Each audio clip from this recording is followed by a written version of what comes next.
Hello, my name's Andrea White, and I will be your facilitator here at SNU for ADJ 101, the pre-hire training and assessment. I just wanted to make a video and welcome you to the course and kind of walk you through a few things. So just a real quick little bit about me, and you can also read more in the announcements. If you click on this, you'll read more about me and see a few pictures of my family. I have been here at SNU since 2013. I teach education courses here. I also have developed courses, a few courses, I think 4 or 5 maybe, and I am also a facilitator. So I am just so honored to be here, going on my 5th year here. Last year was pretty exciting. In the summer, I was named the education department, the adjunct instructor of the year. So that was neat. My husband and I flew out there, and we actually had a nice little getaway, which was fun. And I just got to see all the ins and outs of SNU Online, and it was really exciting. So that's kind of a little bit about me. I hope this whole experience will just give you a look into what we are here about SNU. We really are here for the students. We want to make it personal. We want to show them we care. We want to give detailed feedback. But we really are here for the students, and I hope that's evident here through training. So I'm going to try to go through this a little quicker here. I wanted to just kind of walk you through the course a bit and show you a few little tips that have helped me. Brightspace is fairly new. I don't want to say super new, but back in October, I think I've taught about maybe 9 courses in Brightspace so far. 9 or 10, something like that. But I'm really liking it a lot. I feel like I learn almost with every course, I learn something a little bit new, but there's a few tips I'd like to share with you that I've learned along the way. And I'm just going to kind of show you the layout here real quick. So when you first log in, you'll see the top 3 announcements. We only have 2 right now that I have released. Those will always be on your homepage, which is a really nice feature. You also have your calendar. So if you go into Tools, click on Calendar, I won't for time's sake, but it'll show up things that are due and give you a list of assignments, which is really helpful. Over here are some quick links, which is really nice. You'll see some of those links in the online student services, but I really like this little area because these are links that a lot of students use. So they're really easy to get to as they're right here on the side in our course, which is handy. We have, let's see, so when you go to course menu, you've got announcements, which the top 3 will show right there. So I personally don't really use that page much unless I'm creating my announcements. We have our learning modules, which all our information will be there, which I'm actually going to kind of do that last. We have our discussions, assignments, quizzes, and grades. Now, our assignments, there's only 2 technical assignments. These are what go into Turnitin.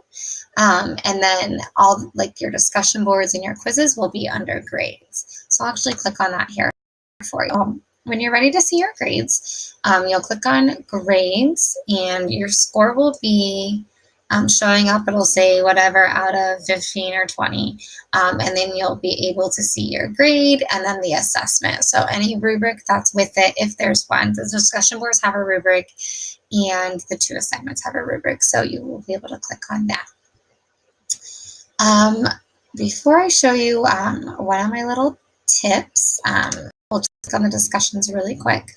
Those are laid out. We have a 1 discussion in week 1, 2 in week 2, 1 in week 3. Here's our general questions discussion form. You're going to want to make sure to subscribe to that. And then I'll show you, or in my next tip, I'll show you how to do that. Well, first what you'll do is you'll click the little subscribe button in blue to describe that so that any questions that are submitted will be emailed to you as well. Now, to make sure that I'll tell you what you have to do. So this is a tip I learned. You need to go up to your name, click that on, click notifications.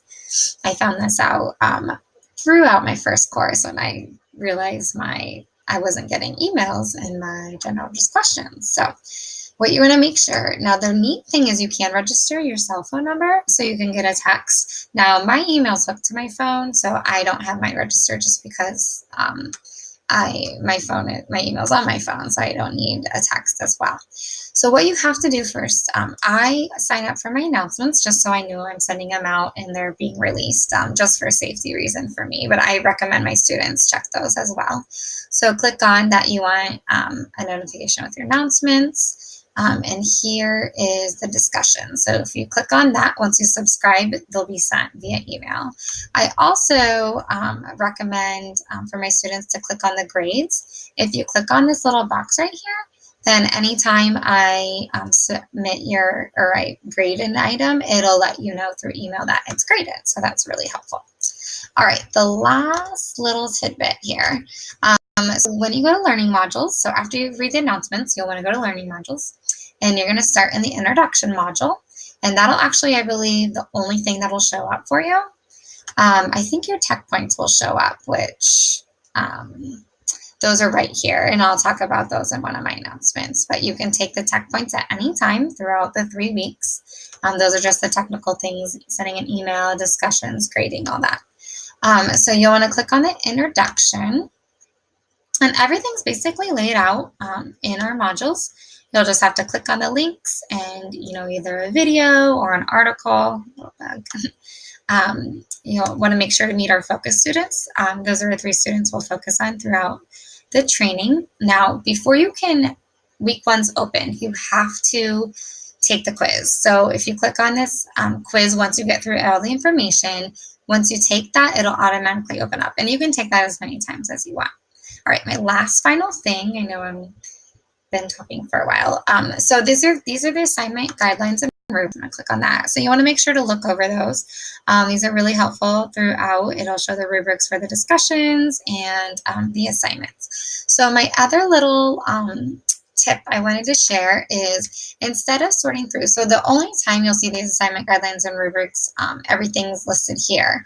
To get to it easier, if you click on, I have it clicked off, I'm going to remove it, but to click it on, you want it highlighted blue. So if you click on this bookmark, that'll bookmark it. So this is really cool. If you go back to course menu, and anytime you go to learning modules, anything that you bookmark will be under bookmark up here in learning modules. So if you see, it says one thing bookmarked. So if you click on bookmarks, it's right there. So that's a really neat little tip for you, that any page you're going to often, if you click it on bookmarking it, it'll show up right there. So that's really handy. So that's kind of all I have for you right now. I hope that helped. If you have any questions, if this is new to you, just let me know. We can chat, email, or I can even do like a Google Hangout session with you if you need. So just let me know. I hope this helped, and I'm here. So either email or give me a call. I look forward to learning more about you.